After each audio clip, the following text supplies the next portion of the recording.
What's going on? Happy Thursday, everybody. Welcome to the Dollar Hour. I am Deontay Burden, Mr. Short Dollar himself. Tonight we got an awesome show planned. Is how do you plan for retirement? How to plan for retirement the Short Dollar way. Okay. You know, you hear a lot of people telling you what to do. You know, you see all the videos. Right. Hey, if you can do this, you put this amount of money in, and this and that, at so many dollars at this rate, at so many years, you can have $2 billion. $2 million.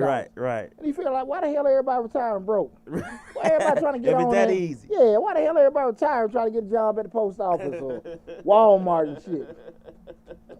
If it's just that easy, what we doing wrong? And so, what I want to have a discussion with everybody in regards to planning for retirement, the way I look at it, because I look at it at a different perspective than probably a lot of people that push a lot of things on the internet in regards to what's going on. What Sherry say, put that thing out? I ain't putting nothing out. This how I deal with headaches like Right. you. That's my girl Sherry. What's up, baby? Put that thing out. No, this how I maintain. But now, we're super excited to just talk about this tonight again, because you have so many people that go into retirement or just that whole, hell, we in Atlanta. Mhm. Everybody talking about wealth and wealth building like it's a damn walk in the park. Right. They know they got $100 in their bank account, and they're just planning and aspiring to have $2 million in their account in 5 years. And I don't know how in the hell That's possible. you can only do so much shaking and so much tricking.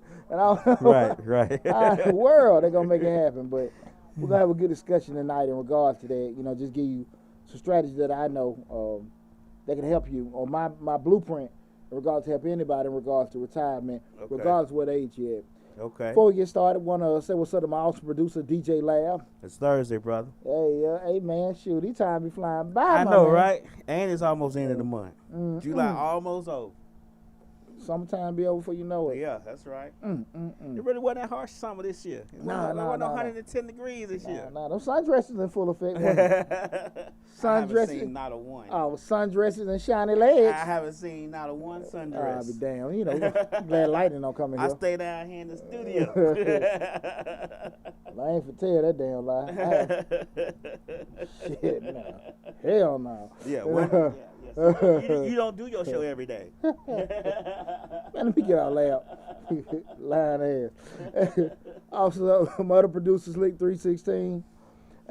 Man, I'm super excited about the show. Before we get started, I always rehash my previous week.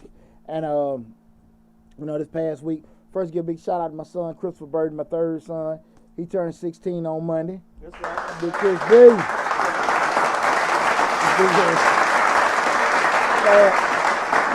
Kind of solid dude. Right. That MF shoulder so damn big. God damn, I walk by that boy in the hallway with his Really? little brother. Well, that's that football, Shit. though, right? Shoot, man. All them sports That's a big heavy day. That's a big brother. Yeah, Chris going 2 weeks to the Junior Olympics in the shot put. Uh-huh. That's a big ass dude, man. I seen Oh, his it's ass. nice. I put heavy. Yeah. And he did that straight bullet shit, bumped into me and stuff, looked back at me. Man, he fighting your big ass. Straight lead in you, brother. Right. Yeah, happy birthday, son. That's right. Happy birthday, Chris. Yeah, man, I'm super proud of him. A couple of things I want to just, shout out. We did pass we had 16,000. No. No, we almost at 15-6. 15.6. 15.6 at Mr. Short Dollar. Guys, I want to say again, thanks for all the love and support and the growth and everything. Guys, make sure you go into the YouTube channel, subscribe to the YouTube channel if you haven't. Right now, we're streaming live on Instagram, Facebook, TikTok, Facebook, and the main channel we use is a YouTube channel where we have over 200 videos, or close to 300 videos we got. I know everybody goes there a lot to look at the grant playlist. We have over 150 grants running right now on the YouTube channel. So regardless of what platform you're looking at us at, Facebook, Instagram, TikTok, make sure you go to the YouTube channel, subscribe to the YouTube channel, share it with your family, friends. A lot of great information, personal finance, entrepreneurship, investing, business, all that great stuff. So please take advantage of all the information we got. I got a huge library set up for you guys to take advantage of. Excuse me. Another thing I want to push for everybody is go to and join the mailing list. The mailing list is in the description section of the YouTube channel. Join the mailing list so you stay updated on all the great information we got going on now and also what's coming down the pipe. I can't stress that to you enough, so please make sure you join the mailing list so we can keep you guys updated on everything, okay? Again, this is the Dollar Out Tonight show. We're talking about how to plan for retirement the Short Dollar way. You know, Mr. Short Dollar, we talk about personal finance, business, entrepreneurship, and investing. So please, if stay updated, all the great information, just subscribe to the channel. Regardless of what platform you're looking at, like I said again, Facebook, Instagram, TikTok, YouTube is the main channel. So make sure you get to the YouTube channel and subscribe to it from there. You know, when I want to start talking about this show in particular, I'm going to take my Crown Royal break. Got to take my Crown break. That's right. Man, I had some Martell Blue Swift. Uh-huh. Woo! Did it talk to you? Honey in a glass. Right. Lord. Well, that's why you don't have it now, because it was honey in the glass. You didn't drink that. I went through that, man. I went through that. You didn't drink that thing up. I drunk it up, baby. Oh, okay. Cat, dog. Boy. Martell Blue Swift. Uh-huh. Boy, that joint was good, man. Damn, it was good. I was killing that last night, man. You had to look at the glass. Man, You yeah. wouldn't have to look at the glass tight. Damn, man, this shit, I'm just pouring it down like, you know, you get a little yak, man. It's kind of a little, you know, bites you a little bit. Right. No. So they put that in 2 wooden barrels. Crazy, man. You know, when we started the night show, we're talking about how they plan for retirement. What's the thing that everybody pushing at? They get their jobs, they want to get their what? 401k. 401k. And everybody's breaking in there to put their money in their 401k. The problem that comes up is when you get a new job, that's when you go to HR and they get you in the room, hey, put your money in 401k, we'll do match this and match that. And I tell you, you know, again, like we started off the show, if you put in X amount of dollars at this rate, at this year, you can have that. The problem that comes up is realistically, just give the hop back off something. My undergrad is in finance. So pretty much anything, you know, I'm a numbers person. And we talk about this a lot. One of the key things we talk about in finance, what we call your investment horizon. What we mean by your investment horizon is from the point you are right now in life to the point you want to get as far as retirement. So if you're 45 years old, you know, you want to retire at 60, you're looking at, 15 years for retirement. That'll be your investment horizon. How much time you got to reach there. And mathematically, let's take feelings out. Let's take YouTube, Instagram videos out. Mathematically, we got to see, even with the advent of compound interest, and I'll go into define that in a little bit, do you realistically have enough time to accumulate that much money? Mm-hmm. And we're going to talk, we're going to have a real straight up talk tonight, because a lot of times people don't necessarily want to be honest about where they at in life. Right. Because, you know, and there's nothing wrong. The problem is, I'm going to be honest with you, a lot of times people don't be transparent enough to say, hey, man, look, I need some help. Right. Anytime people reach out to me all the time, hey, Pooch, can you tell this to me? And I do it because, hell, I know how it is be walking in the door. I mean, that's why we do this show. Right. You know? And I don't think people, it's one of them things like kind of like your health. You know you ain't in the best shape. Right. But because it ain't really stopping you from doing anything, you don't go to the gym. Right. You don't push the plate away. Right. You know what I'm saying? Yeah. And that, well, we all do. Right. Until we get, you know, something that sidetracks us, then we have to take it serious, right? And it's kind of like how it is retirement. You know it's coming, and because it's not stopping you, you don't have no kind of like direct negative effects getting there, people just don't stop to address it till it's almost damn near panic season. Right. And I really want people to avoid that feeling. But what I want to give you guys is some strategies that I think is the best way for you to go about it, because again, you have traditionally, everyone's giving these blueprints on how to put money in and compound interest. What compound interest is we look at what's the mathematical formula. What is it? Rate divided by time over cash payments. Is it R divided by C minus T? You know, I don't have, my degree is not in finance. I hate math. Y'all see we adding all these damn alphabets. Long story short, what compound interest is that over time, depending on how you have your rate of return on a particular item, as more money you put in over a certain amount of time, what we call dollar cost averaging, where you submitting, just say you submit a certain amount of money each month, say it's $5 each month, $10 each month, that compound interest is that rate is increasing because you got a return on $5, then you got a return on $10, then you got a return on $15 and $20. By you putting more and more money in, and the interest is compounding over and over again, the dollar is increasing. Yes, sir? It is. A equals final amount. P, initial principal balance. R, interest rate. N, number of times interest applied per time period. And T, number of time periods elapsed. Got it. So A equals P, 1 plus R over N, NT. There you go. And the R over N, the R over N is that's your term. Right. That's your term, right. rate over term. Rate over term. There you go. Look at Lab. The finance wizard. The miracle of Google. That's why you should not know. Lab read that shit like, damn. He read that shit like a home when we dealing with that. Right.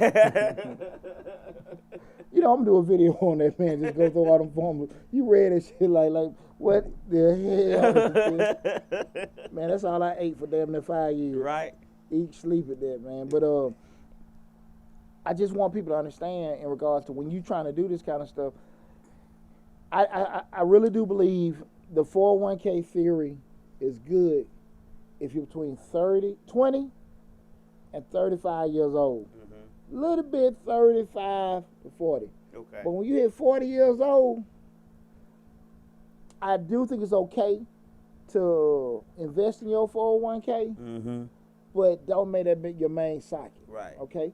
Big shout out to everybody that's tuning in. If you're tuning in on Instagram, TikTok, how y'all doing?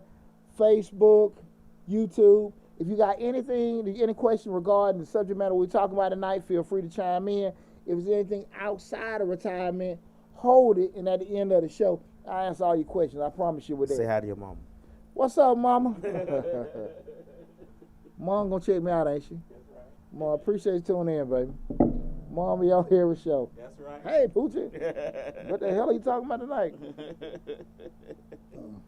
I'm a girl. But again, that's the kind of thing I want to have that conversation tonight because far too often I think people, when they don't really understand because what's sold to them in regards to having a certain amount of money.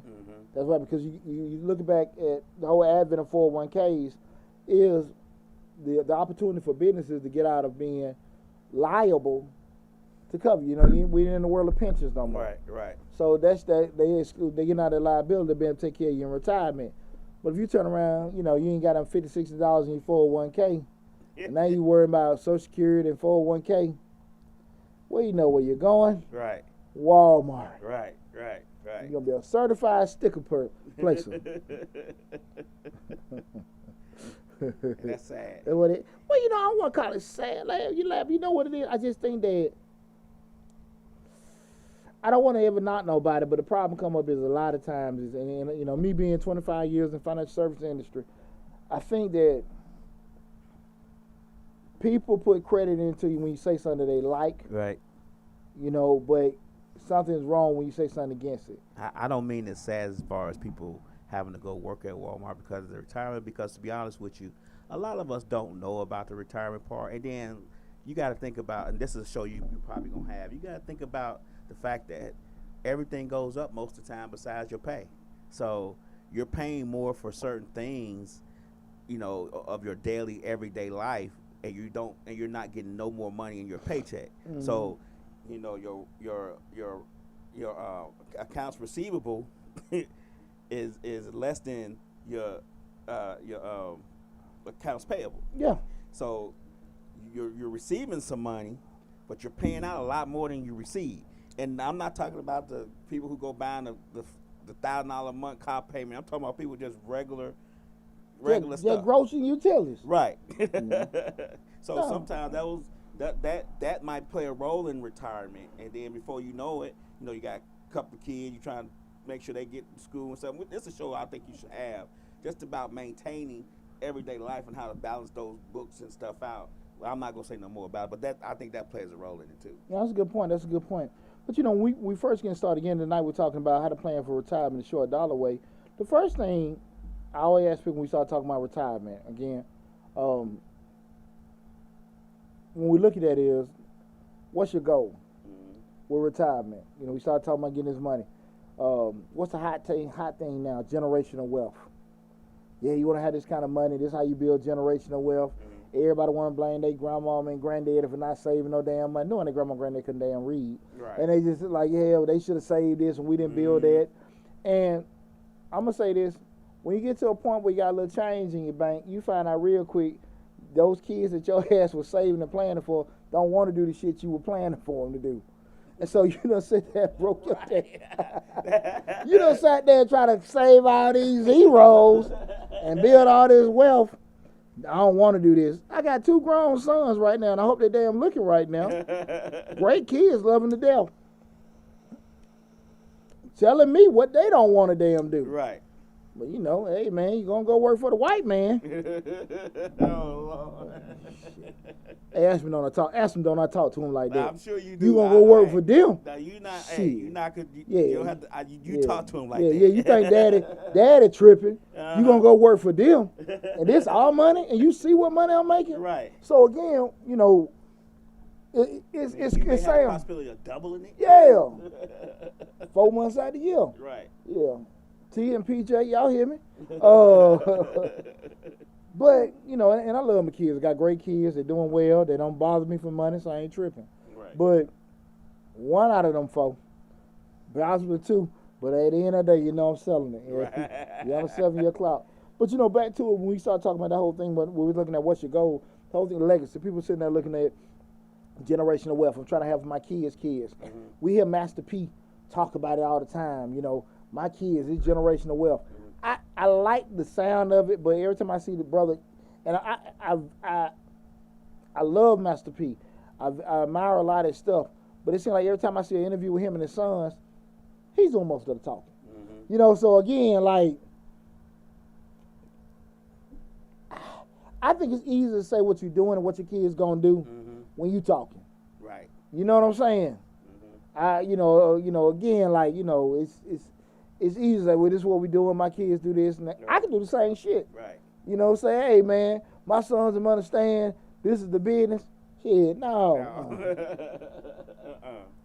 Not at all. I know better.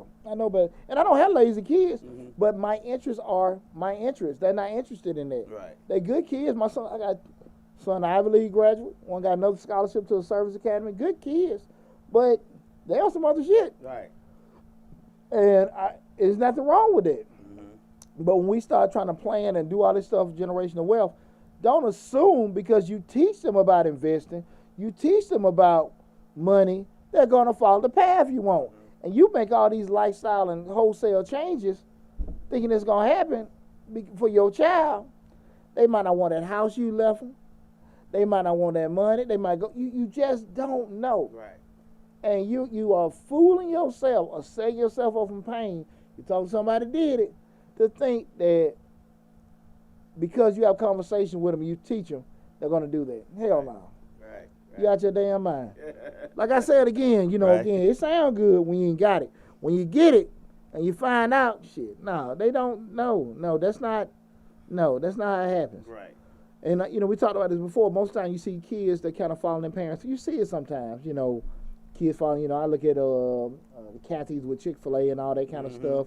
You see, and it looks great and exciting. Most time you got a kid that follows the parents' footsteps with the business.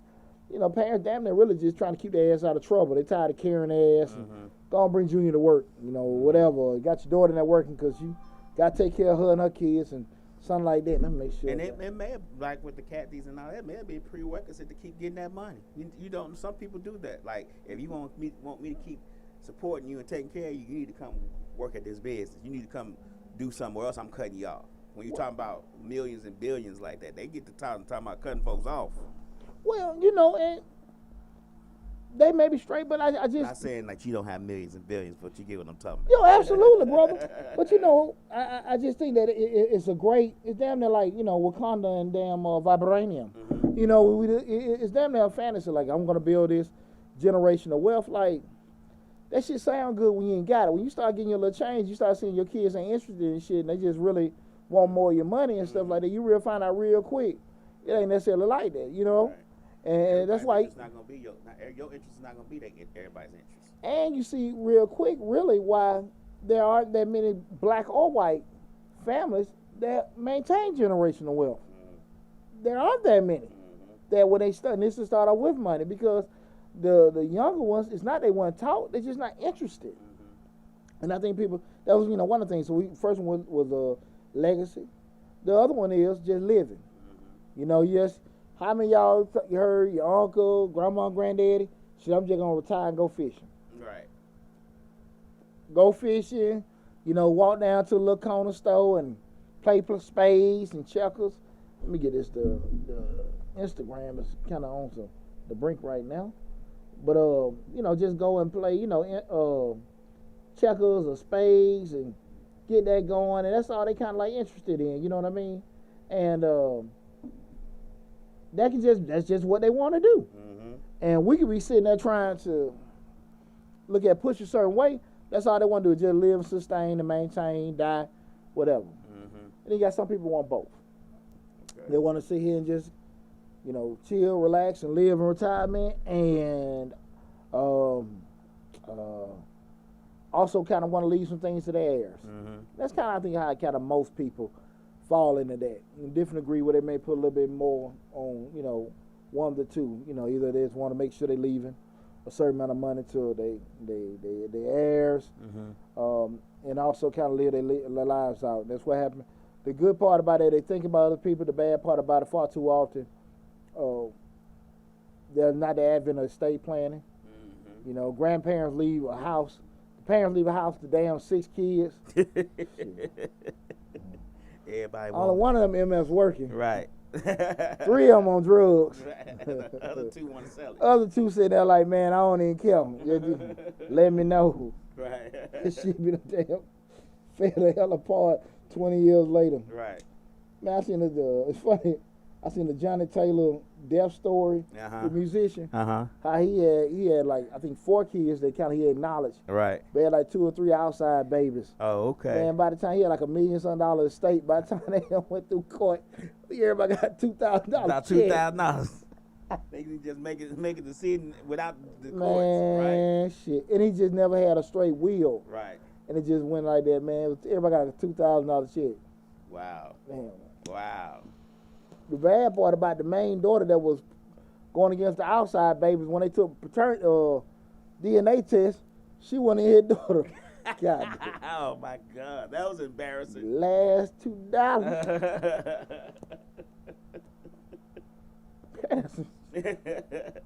Damn.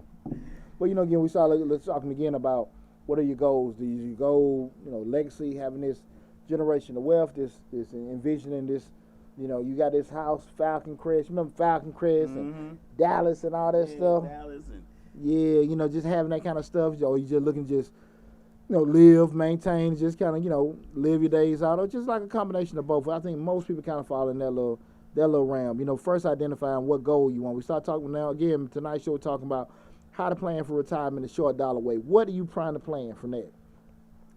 The next step we go into is the factors that determine what you can do. It's very important because we can have what we want to do, then we got something called reality. right. Okay? At the end of the day, math is math. Math is true, right? We know that. We won't get around that, you know. You know, thoughts and dreams and aspirations and all that shit, Right. that's just what it is. So the factors that come up is very important. We have to make sure we pay attention to that. So what determines what you know, how you can, how much money you have in retirement, right? The first thing is your age. Okay. Your age. Do not hit 50 years old thinking you finna sit here and try to save up so much millions of dollars by just putting in so many $100s a month. Right. It ain't gonna happen. True. You have a lot more flexibility the younger you are. Right. A lot more flexibility the younger you are. And guys, remember, I'm gonna let you guys know, give you a tidbit. I'm gonna give you the short dollar retirement calculator at the end of the show. Okay. Easy rundown on how, you know, just to know, give you an idea what you need to look at. Okay. But the first thing is we look at the age. we got to be realistic on the age we are, how far we are from retirement to be able to save some money up. We got to be realistic about that. It does not mean if you hit 55, you can't do anything. But you got to be realistic. You know where you at as far as discretionary income to be able to put to it. Even if you say, I'm serious, I'm going to put a little bit more, you got to be realistic what you can and can't do, right? Mm-hmm. You know, so you got to just look at the age and the time frame you're looking at. You also got to look at the income you're making. Mm-hmm. Is your income at a position, especially in relation to your debt, or do you have the actual amount of money that you can put that money to the side to actually accrue to do that kind of thing? If you know you don't have it, and you know you don't have the capacity to, what's going on? See, my son Chris just tuned in. If you don't have the capacity to add to it, one of the biggest things is when we start looking at, just say with me and one of my kids were having a conversation about, you know, nothing negative. We're just talking about if you have a job, you work for yourself in regards to just say increase your income. Like we were just talking, if you're working for a company, the most you can do is maybe work overtime or get another part-time. You got your own business, you may say to yourself, well, I might have to sell 3 or 4 more widgets. Just kind of like how you want to increase your income. You know for your income coming in, what kind of options you have to actually bring in more money. Work overtime, get it part-time. Or get your whole new job, however you want to do it. But you got to be realistic about the money you got coming in, how you going to be able to, you know, add to that, right?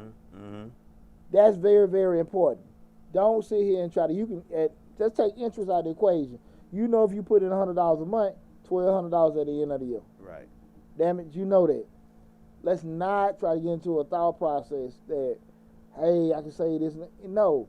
And we understand if you got 12, at 12, damn, I want to mess with none of my damn math.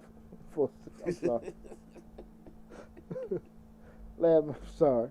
What's 12 out of 12? 144? So 10, 12, 12, that's 144. Right. So, you know, 1,200 in the 12 years, you got $14,400 without any interest. Okay. What you gonna do with that?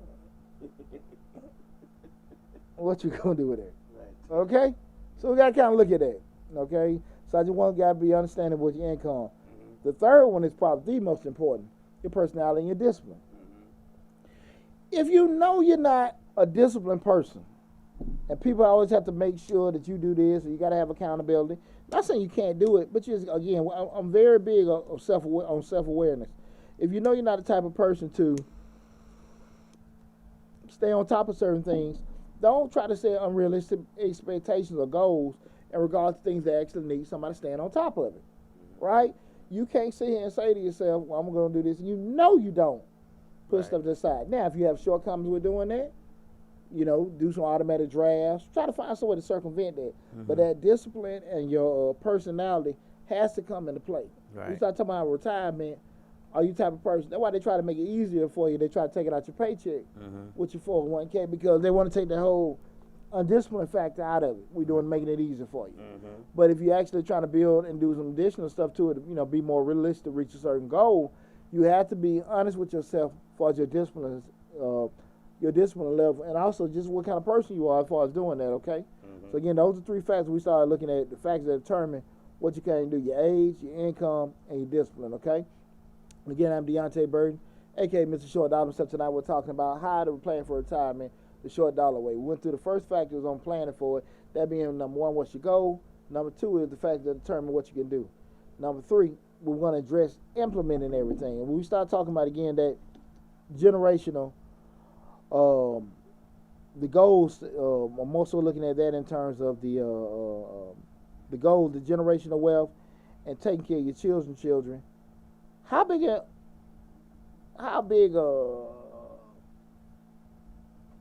interest is that to you? People say it all the time. I'm gonna leave this for my grandboys. I'm gonna leave this, that, and that. But you haven't really. You can leave them some stuff that they ain't been taught to keep or whatever. You break your neck. See, I'm a realist. I'm a realist. My thing is, I give my kids more knowledge than anything. Right. If they can roll with it, roll with it. If it ain't, it ain't. Dad ain't trying to leave you too much shit. You know what I'm saying? That's going to, you know, what have me. I'm gonna leave you stuff, but I'd rather leave you a big insurance policy. But I'm gonna spend most of the money on me. Somebody got a question? No, not yet. I'm just checking. But that's one thing I think a lot of people need to look at it, you know.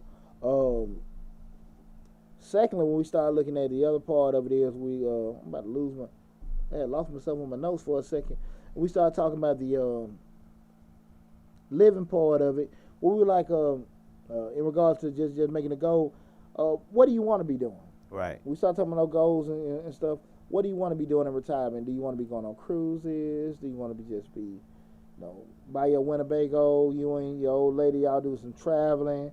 Do you want to kind of take that little trip or vacation you never did? Just hang out with your kids. All those kind of things you got to kind of, we want to be kind of writing this stuff down hypothetically before we start attaching costs to it. Do we have to attach a cost to like each one? Like, well, let's put the action. Cost me this much to get a Winnebago on travel. Well, let's put the action down first, and then we go back and we add cost to it later. Okay. So we're looking at you want visit your grandkids, visit your old friends or whatever. Just do different stuff. And those kind of things, I think you kind of just do that pre-jotting down, kind of logistics, kind of see if you can make those goals happen. Then we start, and right now, everyone, we're in the planning phase to try to get rid of retirement. We're just doing some brainstorming. I'm just giving you the blueprint in regards to how to do it. We just went into the goals, how we're looking at the Bill's legacy, writing this stuff down. I went over first just addressing it. Now we're looking at how to build from it. Looked at the legacy standpoint, what are things you want to do, building for your children, your generational wealth. Second, as far as, if you want to just be living, what you want to have, the vehicles, the cars, just living how you want to be living from there.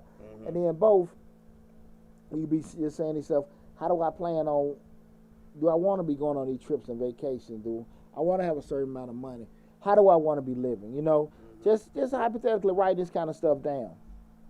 Spinning to the second part of it is we look at those factors. Okay. When we start looking at those factors, we're looking at the age. Well, I just told you that investment horizon. Right. How much time do you have? Realistically, looking at the age, don't be like I'm 40 when I feel 35. Do you know how much do I plan on? How much time do I have? I'm sorry, how much time do I have to build from where I am right now to retirement? Is it realistic for me to sit here and just say that I can have X amount of dollars or just be able to live comfortably? Income, do you make enough to save? Fixed income. Are you living check to check? Do you have the capacity to leave and go somewhere else and make you more money? Okay. These are kind of stuff, these little tough questions, where you got to be honest with yourself. A lot of people don't want to address because they might get in their feelings about themselves. Right. But again, you got to look at this kind of stuff. Because if you're the type of person, it's funny, just to get our basis. It was a video we did when we talked about the show of the women were putting in, were saying, okay, well, I don't want to work anymore. Right. My husband, he can take care of the bills. And a lot of men were saying, I pay all the bills and I do all that. And they were saying that was cool with the relationship. The flip side of it is, I'm just saying to myself, like, if you go into a situation where you say, okay, the man is going to pay the majority of the bills. We even think about retirement and all that. I think less should be put into if the man is going to pay all the bills and you get home chilling, you take care of the house. What kind of damn lifestyle change y'all going to have? Right. Because at his max, if he can just make that, you just know that's what it is. Right. Now, if you adding something to it, y'all can do a little bit more. But if what he's doing can do that and you guys keep a great lifestyle and stuff like that, cool. Majority of the time it's not like that. Right. Majority of the time it's not like that. You just able to do certain things, and it's a you call, because if he can afford you to stay at home and chill and everything, and you take care of the house and stuff like that, and after a while you want to do certain things you may be able to do, you may not be able to do without struggling. That's you guys call. I do think sometimes you may limit yourself unless that person is making a decent amount of money. Right. And I don't think people try to look at that side of it. The life, because we start talking about the capacity. If you got a man doing that, does he have capacity to increase that? A lot of times people look at how you going to increase it. You go to another job, work more hours, do this, that, and that. And that affects other stuff when a person just totally working all dang time. Right. To keep you able to sleep on the sofa. Regardless of the gender, the woman doing the man doing it, whoever doing it. But those kind of things you have to kind of look at. We start talking about how you gonna be able to maintain certain things. and lifestyle I guess a reflection of the lifestyle that you want to keep in retirement is something that needs to be weighed as well. Because if you living comfortably now, off the income you have to. I guess you would have to think about when you retire, will you have that same, same income to live as comfortably as you are. So, Absolutely. Comfortability is comfortable is not a word, but being comfortable in your retirement is also something you need to think about. Yeah, like I said, man, retirement, one of them things about, I just think people aware of it, but it's, it's just, again, it's, So far away. yeah, so far away, and So it ain't far away. stopping nothing. Right. But then, like I said, I think you get older, like I said, you hit north of 55, and you're like, man, you start looking at it, then you try to realize, I want to do these particular things, then you're looking at your bank account, that's when you start thinking funny about it. So that's why I want to have a discussion now. Again, tonight we're talking about how to plan for retirement the short dollar way. I want to actually have that discussion with everybody just in regards to being realistic about when you're trying to retire and what kind of position you put yourself in my perspective on total retirement. Because, again, we got too many videos out here and too many people talking in regards to putting X amount of dollars in at this rate and you have this saved. And that amount you have saved, I think is totally damn unrealistic. Right. You know? Right. And I don't get into hypotheticals. So what I want to do now is we get into putting it all together phase. Okay. The first thing I want you guys to look at, we're looking at building a legacy and everything. What I say to people is, the first thing you want to make sure that what is the amount to cover your current and future family debt. Okay, we talking about retirement now. First thing you got to look at, what is the amount need to cover your current and future family debt. That means what you going to need to cover your mortgage, kids' tuition, and your wife's trip to the dog races. Every year. That don't stop. Got you. Her girl trip and all this other stuff. All right. You got to make sure you got all that stuff figured out. You need to kind of get that ballpark number. And be a little transparent with myself. I always kept, when I was younger, when my kids were younger rather, I kept 2 $500,000 policies because I know I had younger kids that were back to back to back. Right. If something happened to me, okay, I had tuition covered. Right. That was my thought process. Right. Now, 2 of them got scholarship. One of them graduated. One got a scholarship. I only got to worry about 2. I don't need all that. Right. Right. I'm not trying to make folk rich. Right. I'm trying to just cover your school money. Right. Shit. Right. I ain't studying the other stuff. So again, we were sitting there and I was just like, okay, that's covered. So again, I scaled back with actual premiums I had. I didn't have to have all that. Right. Those are the kind of things I think a lot of times people don't want to look at. Now you say, okay, I gotta maybe look at big picture wise. You can always make adjustment to everything. Lifestyle, knowing what you want to be having at retirement, knowing how you want to maintain. If you and your old lady like shopping, you and your old man like going hanging out and stuff like that, why the hell you gotta stop it because you done retired? Right. Y'all like going smoke cigars and drink cognac? There you go. That's the only way he gonna shut up. He get his cigar in the crown. Right. He just can't stop it because he ain't working no more. He might need it more than he ain't working. Absolutely. He gonna need some bud then. Right. He gonna need some bud. Shit. Gotta sit with you all day in these damn soap operas? Hell no. Shit. Gotta get him a damn garden. He grow his weed in the back. But kind of really looking at lifestyle wise, what do you guys want to do? What kind of trips you want to take, and what do you have? Be aware of the expenses at retirement. You gotta look at what you're gonna have in retirement and not what you currently have. Okay. Well, a lot of folks get kind of twisted because you're making X amount of dollars now, and you feel comfortable. You got that income coming in. You got to be able to find a way to kind of cover it. Especially if you done made some big purchases in your 40s or 50s, a 30-year mortgage. And you 40, you 70. Yeah. You ain't gonna be safe for that time. What you gonna be doing to cover that? Right. Also, as you get older, it's not if, it's when. Health changes, doctor visits, prescriptions, all that kind of stuff got to be taken into consideration. how much you're gonna have to cover those. You know, again, it's just straight forecasting because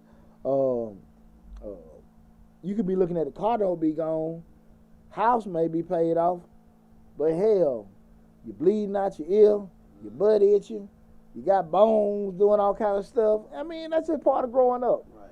As we get older and get more mature, that's just gonna happen, right? That's true. And you got to kind of be preparing for that side. Mm-hmm. One thing going up, another thing, and one thing going down, another thing going up. And that's how life is, right? So we got to kind of be looking at that. And also the fun stuff. You know, you 60, 70 years old, you and your old lady want to go on some trips. You know, you hit 65, 70, you going by yourself, you want to go to hedonism. Yeah, oh, Lord. You done got you a bag of blue pills. Right. Ready to get down. Ready to get down. Right. You know, yeah, Papa got them pills now. Ladies be well. But that's a part of life. That's part of maintaining. Happy day, I'm sorry. But you have to add stuff. You have to add stuff like that in. There's no Absolutely. way you can't add all variables into the equation because you're gonna come up short. All the time. You're gonna come up short. Then you're gonna be sitting on the front porch going, scratch your head because you done added something wrong and you can't figure it out. So yeah, all that stuff needs to be added in. Even, let me ask you a question. We talked about health. Once you retire, 9 times out of 10, you may not have no insurance, so you got to add your cost of medical into there. Prescriptions too, maybe. Definitely be adding that stuff in there. That's why I said we all talking about lifestyle. Like I Right. just said, the car note and the house note may be gone. Right. But your damn medical bill's increasing. Okay. So right. like I said, that don't change. You know, that's what I was saying. Like, you have to be proactive with that stuff. Mm-hmm. And I'm going to be okay. No. Mm-mm. No. I'm praying about it. No. Hell no. Hell no. Right. No, really want to, the last, really want to, so I can go on. You know, so, you know, those are the kind of things I think people don't want to, people know it, but they don't necessarily want to address it. You know what I'm saying? Like, Right. so those, I really want to challenge people to kind of make sure you're being proactive with preparing for that. And when we start looking at having both of them, I think it's very important to be very aware of the amount to cover all future and current living expenses. Mm-hmm.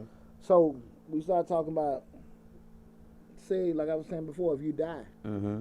what's going to be needed? Do you want to have your grandchildren or your children's college or your down payment for your kids' first house? Whatever those kind of things you got to cover. That be it can be in form of insurance. It can be in form of different annuities. It can be in form of properties you've acquired. Just proper planning. I don't know why the hell people don't like talking about getting old and deaf. I was just about to say, nobody wants to think about getting old. If you 40 or 35, you don't want to think about 65 and 70 because why? That is so far away for you right now. You talking about 30 and 40 years away from me now. I don't want to talk about that. I'm right here at the club dancing, doing my thing. I don't want to think about when I'm 70, probably, you know, having bad knees and stuff. That's not something I want to think about. So, you know, people don't want to think about that. That stuff is morbid to most people. See, I'm on the opposite. See, I don't want no damn. I embrace grandkids, but I don't want their ass to stand on my damn house like I'm damn near. I like visit Paw And leave. Yeah, get the hell on. Shit. Right. I don't want to be doing all the extra stuff. You know what I'm saying? Right. Like, I really want to go do my fishing and my hunting Mm-hmm. and with all my little stuff and everything. I just want to be able to enjoy it and have all the other stuff on my time. And really just playing accordingly. If something happened to me, cool. Right. I don't know why people don't do that. I don't know why. I don't want to think My about that. and my folks didn't do that, man. My folks didn't do that. My grandma, when she got sick right before she died, you know, she shared a lot of stuff with me then. But besides that, I don't know. What Reek out here. So what about buying CDs, IRAs in place of life insurance? You can put money, very much. The question is, Smother Producer Slick 316. So what about buying CDs or IRAs in place of life insurance? You can put money in them every month, right? The problem they come up with a IRA, put money in the IRA, and it's the same thing, you know, just like you have an IRA being a retirement account, or even with the CDs, you still got to make sure, and we're going to get to that in regards to the short dollar blueprint. Mm-hmm. you got to make sure that the dollar amount still gonna go to what you need. Right. It still got to go back to what you need, right? So we got to look at that. And I'm glad you brought that up because again, we just spoke in that last little part about being able to cover both. I'm finna give you guys now the short dollar blueprint. Well, let me ask one more question. Talk to me. Before you give us the blueprint, what about investing? You know, there's a lot of Forex stuff going on now lately. Forex and Bitcoin and all that stuff, and you know, you see it on Instagram. They handing people thousands of dollars in their hand for one minute of investment. So, you know, those things right there, a lot of people can get caught up into that thinking, oh, this is quick money right here. I can do this for my retirement. In all actuality, I mean, even when I talk to you about the non-fungible tokens, you know, people start getting into that stuff and thinking, okay, this is going to be retirement. To me, it's like Antiques Roadshow. You know how that one time on Antiques Roadshow, they bought a frame from a yard sale, and behind the frame was a original Declaration of Independence signed by everybody, and it was worth $4 million. People think like that to me. I'm cool with having a portfolio of different items. Okay. I'm not real big on being speculative. Okay. What I mean, I don't like planning on, hey, I can do this and I want to be. I mean, trading is so exciting to people. They want to do this. People are making money. Like I told you before, like I think a lot of folks are more lucky than actual being productive and knowing what they're doing. I think it's an option. I would say choose at your own risk with doing that, and I do think you need to have that in your portfolio, but be realistic. You know, for 40, what is the formula? Damn near like you subtract one from your age from 100, and that lets you know how much at your age. Your age minus that, the bigger number should be how much is invested in cash, and how much should be invested with savings, and others should be invested in stocks. Okay. So use myself for example, 44, easy math, 40 minus 100. Let's say 60% of my portfolio probably need to be in cash. You know what I'm saying? Right. 40% need to be in stock. Okay. Because you don't have enough time left before retirement. Right. You know, before, you know, you can be risking that kind of stuff. Right. Everybody don't think like me. Okay. But again, you don't have the time or the energy at 50 and 60 that you do at 20 and 30. Right. You know? And when you mean by cash, do you mean like precious metal like silver and gold, or just I'm talking about just damn FDA, checking, savings, bonds, treasury notes, things like that. Okay. I do think, like we talked before, I did a video. We do need tangible assets. That means your savings, collectibles and stuff. I did a video. Guys, check that out. The video I did maybe like about 3 weeks ago about tangible assets. You do need those collectibles, heirlooms, things like that in your portfolio. Man, definitely check that video out about 3 weeks ago about tangible assets. Okay. You need to have that in there. But it still go back to the point, you know, kind of do your homework. Don't just go out there and try to, you know, just fix stuff overnight. Do your homework and be realistic about stuff. But kind of what I want to share about it with my blueprint, I have a different perspective when it comes to retirement. A lot of people try to tell you that you can get a certain amount of money invested. My goal, my thing of it is that if you're able to do it and you got a certain amount of money that you can save up, because you making X amount of damn dollars, you got this stuff left over, and the money sitting in your bank, hell, it's sitting in your damn bank. And if you turn around, you got $200,000 or $300,000, $1 million just sitting in your bank, not your 401k, just sitting there. I mean, you okay, right? My thing is, when we start going into retirement, the thing, what I say, cover yourself as far as living. So we go to this point. We say, we got to know a number. So we say, okay, what are you going to live? What are you going to need to live in retirement? So if I'm 40 and I plan to retire at 60, what am I going to need to live each year? And I say, look, I'm going to need between my mortgage, my utilities, me and my wife shopping or whatever, traveling, whatever, I'm going to need to make at least 30 grand a year. 30 grand a year. And you say to yourself, I want to retire at 60. Okay. God willing, at 60, I'm gonna live to 80. Okay.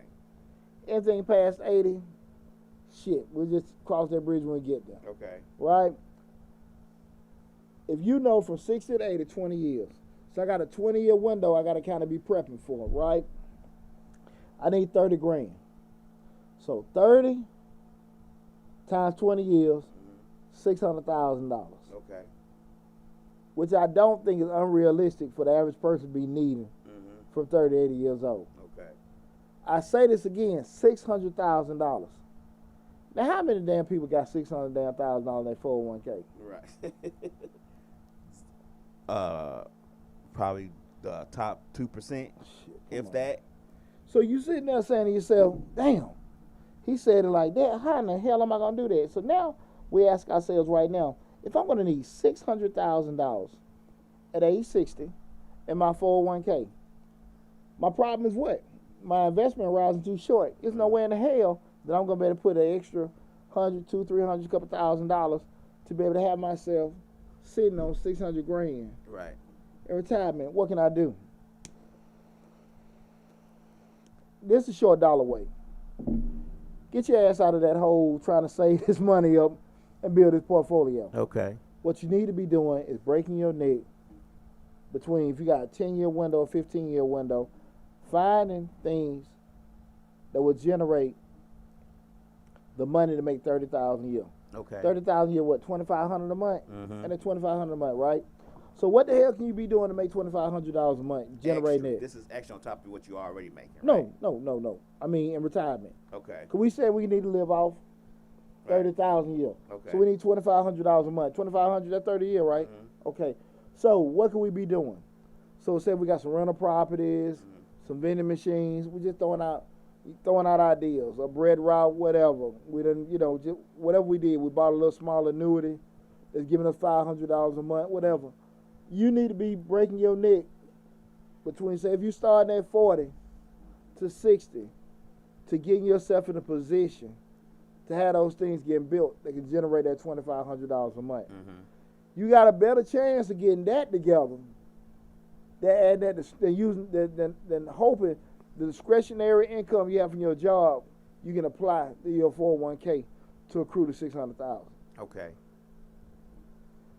If you lost me, your goal need to switch from getting the $600,000 that you will have at age 60 in retirement to getting vehicles in place or channels in place to generate you $30,000 a year. Okay. $2,500 a month. So basically, in retirement, I'm just breaking it down for the layman.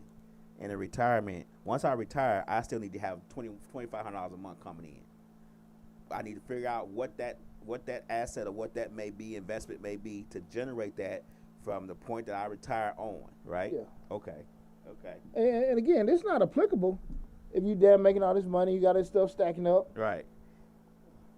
But it is applicable. You don't hit 40. Right. And you sitting there looking like, damn, man, I ain't got $40,000, $50,000 in there. I mean, but you even think about the 20 and 30-year-olds, they switch jobs so much, they don't have 401ks either. You think about it. In this gig economy, they switch jobs like it's war. Like, I ain't want to work here no more. Well, and then none of them are, and you think about tech jobs and how much money these people make at tech jobs, everybody not making the same amount of money. So even 23, 30-year-olds need to think about investments or something to generate them a certain amount of income after, because they're not going to save either. They don't think they're going to get old. Right. They don't think their back going to start hurting one day. The knees going to give out. I tell my kids, see, I found something new in the past 5 years called naps. Naps. Right. I got to take a nap. I'm not like I'm in pre-K. Right. Shit. I got to have my nap. So those kind of things, man, I think a lot of times people need to focus on. Really, if you do that, that'd be more beneficial. Mm-hmm. Again, get out of the whole rat race of trying to save all this money and spend that 10 to 15-year investment horizon if you have not accumulated at a certain point. Mm-hmm. How much would you need at a certain point? Like I said, again, we got to go back to the numbers. I'm a numbers person, everybody. Mm-hmm. So we got to go to a number, what we're going to need to be living off of. Right. Remember what I said. Some things will be paid off, i.e. car, maybe house. Mm-hmm. But some things going to go up. Health insurance, You know, depending if you got prescriptions, hell, long-term care. You know, you don't want to be down 7, 80 years old. Light bill, gas bill, and water bill. Damn sure gonna go up. Come on now. But you damn sure don't want to be 7, 80 years old. Kids got you sitting in the corner, pissing pamper. Right. And you sitting over there like, man, well, you change granddaddy. No, you change granddaddy. In the dark, come to your house in the dark because you can't afford to pay the light bill. Yeah, that stuff. Happen all the time, Lamb. It does. It happen all the time. And I just want to tell people that that's a big old Crown Royal bag. Sorry. That's me, They man. couldn't see it on the camera. Okay, well, I just showed everybody. They didn't see it till you put it up. It's all good. It's how I function. But those are actual things I think people need to be focusing on. When we start talking about building retirement, you can be, you do the math. You know how much money you putting in a damn 401k. Right. Do not let that down a person HR fool your ass about, you know, that little rate of return and all that kind of stuff. It's going to make money, but it's not going to make enough money for you to live off of in retirement. Sustain yourself. Yeah, no kind of sustainability. Right. And the onus is on you now to be, I'm getting all out of the camera, I'm sorry. The onus on you now is to actually be putting things in place to generate it. Mm-hmm. So if that's 30,000, you need to live off 20,000 a year, 40,000, do the math. Mm-hmm. What can you be doing to generate that income each month? Rental properties, vending routes, bread routes, some annuities, something that's generating the revenue with doing it.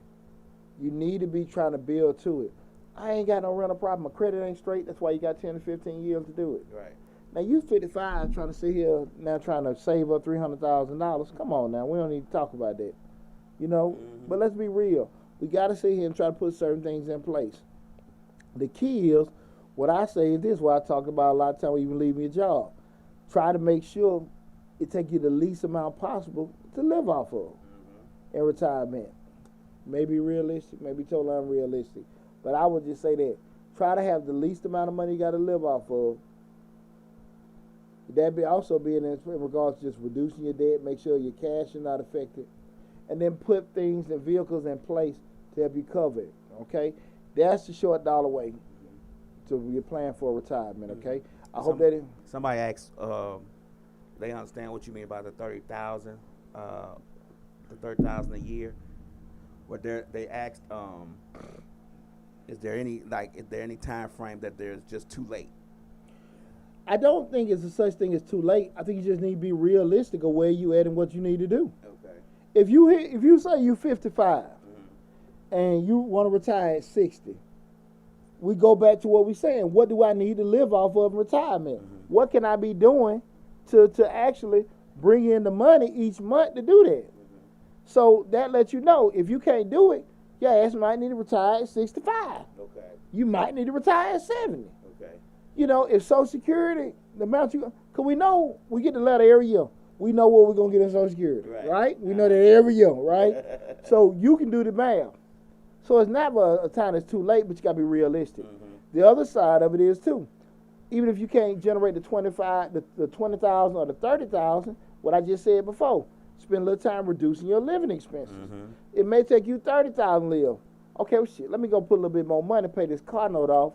Let me try to call the utility company, get on a fixed plan. They only need $1,500 a month to live off of. Right. $1,500 a month. What's that a year? I ain't got a calculator, lab. I'm sorry. Let me add. 15 times 12 is what? Hold on. Give me 1 second. 15 times 12. 18,000. 18 grand. So what can you do to bring 18 grand? So you just need the $1,500 a month. You reduce some of your expenses, reduce some of your liabilities. Now you're $1,500. So now you just need to make something have 18,000. Right. So no, it's not a thing in regards to it's too late. You just got to be realistic of what you got going on. Don't you sit there and try to retire with a damn $100,000 in your damn 401k, and that shit gonna last you every bit a good 3 years. Right. You gonna have fun. That shit ain't gonna last no time. Okay. We gotta make sure we put ourselves in a position to be sustainable. Okay. But that's the short dollar way. Okay. And because I think I've seen too many videos that give people this false insecurity, regardless they need to have. If you ain't did it, I mean, you know, you not saving money in your 20s and you want to get serious about it a little later in life, that's not a moment to beat yourself up. It's a moment to say, well, what do I got to do? Okay. try to figure out the Let's solve figure the it out. problem. Because you ain't trying to damn work no more. Right. So at the end of the day, what you did or didn't do, we can't change that. Right. It's well about what we're going to do. Mm-hmm. So I hope that information helped you guys tonight. Well, again, we talked about how to plan for retirement the short dollar way. That was my way of doing it. If you need any additional information, go, look in the description section, book an appointment, look at some of the other videos I got in regards to just planning, cash management. Well, I'm just talking about the one video we did about I'm going blank. Tangible assets. Tangible assets and stuff. That's a whole nother option you can have. Again, I put in some of my pieces.